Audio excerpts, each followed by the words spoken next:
Hey there, nerds! Jimmy Palmquist here, and I'm with Brandon and James. And once again, we've been tasked to offer our own feelings and thoughts and opinions on a question that you guys submitted. We recently did What's Our Favorite Villain? Now we've been asked what's our favorite, or who is our favorite hero? First up is James. Go ahead, dude. Oh, mother! These assholes said I could go last. And now I'm being put on the spot because I couldn't think of anything off the top. Moron, you should know me. I asked you, do you want to go last? I'm like, how do you like? Hey, James, we just talked about how we agree on a lot of things, but that's on you. You should know your dad better. That's fair. Seriously, bro. Hey, Brandon, I do have a question for you. Who's your favorite hero? Okay, listen. When it comes to heroes, I always have my top two, and it is for kind of different reasons. Batman has always been my favorite. I didn't even have to superhero. plan knowing you were going to do that. Yeah, you should have known that was coming. The amount of times I've backed him. Sorry. Yeah, well, listen. I think that's Batman. I've always thought was the best because he always had a plan for everything, and I just always enjoyed that because most of my life I had a plan for nothing, and was prepared for most of my life. Still, currently, kind of. But that was something that I always liked reading the comics about, was somebody who lived in a world where your best friend is literally the strongest being on the planet, and you're somehow able to keep up with that. Like, Batman's had to work towards the disadvantages he has and make it so that he can stand toe to toe with these people that can punch, fucking mountains in half. And I always that was the reason I think I was always drawn to Batman. And the other side of that was Spider-Man. Spider-Man has always been, Peter Parker has always been my other favorite superhero.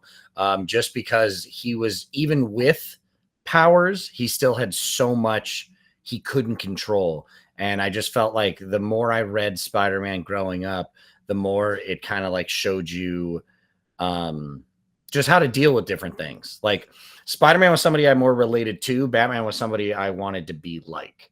So those would be my two. I never thought of that juxtaposition until you just said it, where Spider-Man is very reactive, whereas Batman is proactive. I never thought of that. Interesting. Yeah, and I just, those have always been the two I've been drawn to. And as I've gotten older, those are the two I stayed with. More of just like realizing what those characters are about. Like I said, like someone who's always prepared, and someone has to adapt to everything coming with the tools that he already has. So those would definitely be my top two. Those are very good ones. I'm interested now because I see the medium you chose, which is the medium you're known for, comic books. There's a lot of options. This is very hard to narrow it down. So I went with, what have I always sort of gravitated to when it comes to who I think is a badass hero? And I got to go with Obi-Wan Kenobi. Hell yeah. I feel like he has grown in that role even more so. As a kid, I have no idea why I had the same exact blonde hair that Mark Hamill had in episode 4. I never identified with Luke. I always wanted to be like, we'd play Star Wars and I was Obi-Wan always. And that was the old Alec Guinness version at the time. I'm not saying that the prequels were amazing, but I think they were good and they furthered. But when Kenobi came out, the TV show, wow, did that give so much depth to the character Kenobi. It's not even loosely based on the Now Legends book, but it did a lot of the things that were in there as far as his isolation in the desert. And that book was good too. But it just took it to this other realm where we learned more about the relationship with him and Anakin, which, frankly, after Revenge of the Sith, I never thought we were going to see those two get together again, because I just assumed episode 4 was the last time we met. I was but the learner. Now I'm the master. And it's like, oh my God, there was more in between. This is phenomenal. Yeah. And just to see how broken Kenobi was. And I get it. He's a Jedi. I am 100% smart enough to know I'm never going to be a Jedi, guys. Don't comment at me like, you guys don't live in the real world. Like, shut the fuck up. I get it. But the fact that he was having like real human emotion and like, oh my God, like I failed completely, mimics a lot of what we saw in The Last Jedi with Luke. And people hated that. But for some reason with Kenobi, it hits and you're like, yeah, this dude was kind of responsible for the whole fall of the Republic because he didn't see what Anakin could become. Yoda's in there too. But to have him then sort of redeem himself and create the pathway to become the instigator for why the Empire fell, I don't know. It's Obi-Wan Kenobi. At the end of the day, of all the heroes I love, it's Obi-Wan Kenobi. That's a very good pick. I think that, and you know what? I know we've talked about that before, about none of us really gravitating towards Luke throughout Star Wars. Still enjoying the character, still liking everything about it, but never wanting to be that. And I think, the best part about the prequels was all learning more about him. Like, because you see him as a Padawan, you know, and everything he goes through. It certainly helps that Ewan McGregor is just a super fan. And if you watch any of the behind the scene stuff with him or the interviews, and he's like, dude, when they gave me the lightsaber and I was on set going, zoom, zoom, and they're like, Ewan, can you please stop that? We add that after the fact. He's like, okay, zoom, zoom, zoom. Yeah, like, how would you not? My favorite. Ewan, seriously. And I watched the more recent one when they did the Kenobi show. He was like breaking, and I get it, guys. Not everybody is nerdy as us. But he was breaking down the difference of the lightsabers that they used on the prequels to the one they used in Kenobi, and how the ones in Kenobi were much prettier, but they weren't as stable and good in combat as the ones and I'm like, dude, I want to experience this. Like, that's the coolest shit in the world, man. That is so cool. Like, you're lightsabers, bro. Awesome. I love the interview where he was talking about when they were filming with Vader, and he's like, fuck, and he's talking about how it like genuinely scared him seeing Vader, and it's like you can definitely see that come through in the show itself.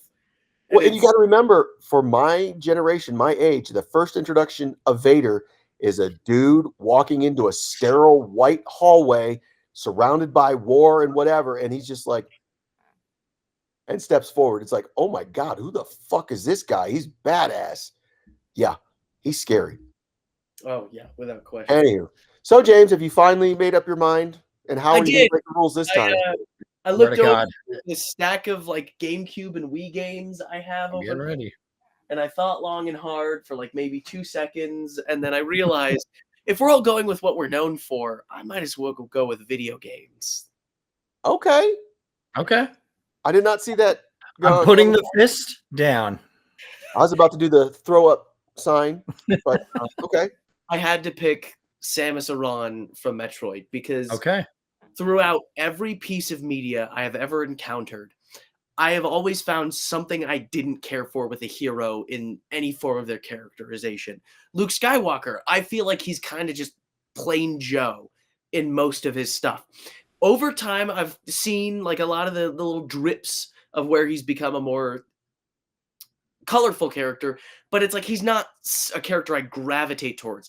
Anakin, I like Anakin, but I'm also yelling at the screen for him to not do stupid shit, so it's very hard for me to like watch him. I mean, like Marty McFly in Back to the Future. I love that character, but he's more of a goober than he is a hero. Link, I like Link, but there's so many different Links, and at the same time, it's like he's a silent protagonist. I can't really gel with that as like an archetype. Any of the Final Fantasy characters, it's like I love each and every one of them, but they're also not as special because so many of them start to bleed into each other at points. But that has never been the case for Samus Aran because she is consistently the most well-developed hero, except for Other M. We pretend that doesn't exist. Other M doesn't exist. She's been the most well-developed hero in a video game series almost ever in any kind of fiction, because what you expect is like just a badass person in a robot suit has become this incredibly deep character that feels emotion and does the right thing, even if it could kill her. And I love that so much that it started out as, what if the main protagonist was a girl?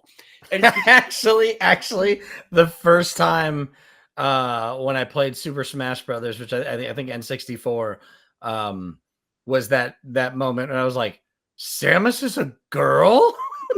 Like, I was like, this whole time? And it's like which is honestly wild. Which is honestly wild thinking about like when those games came out, and as popular as it was, for some reason, I just feel like if more people were known to that, I don't think it would have jived as well back in the day. Which is, you know, we're growing as a people. Let me just give you the perspective, because I hate to keep saying this. I was there. I did not own Metroid. I was there. My friend did, and he literally, like, I was over at his house, like, dude, you got to see this. So I have no idea how many times he beat the game already. And we didn't have the internet, we didn't have cell phones or anything like that. So unless it was in their Nintendo Power magazine, we had no idea that this was going on. And he finishes it, and he goes, look, she's a girl. Now, to be fair, this is 8-bit technology, so it wasn't like you saw for sure it was like Lara Croft. But it was definitely apparent. You're like, oh, that's cool. It was not that big a deal. It was just like, oh, that's cool. And maybe that's just me. I don't know. But it's an awesome representation. You mean you've had normal reactions to things your entire life? But the way I say it is that literally in development, it was just a joke that became just something they put in. And it's evolved into creating this incredibly beautiful and complex character that, like, I mean, I pulled up Echoes, which is, if you have the ability to play this game, please play it because it's amazing.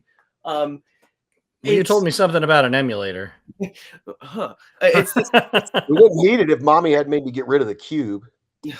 It's like when she goes into a save station, she's just like, she has to like build herself back up to be confident enough to go and kick ass. And it's like, it's the little things in her character over time throughout each game that have made her like this amazingly complex and beautiful badass who does the right thing because it's the right thing.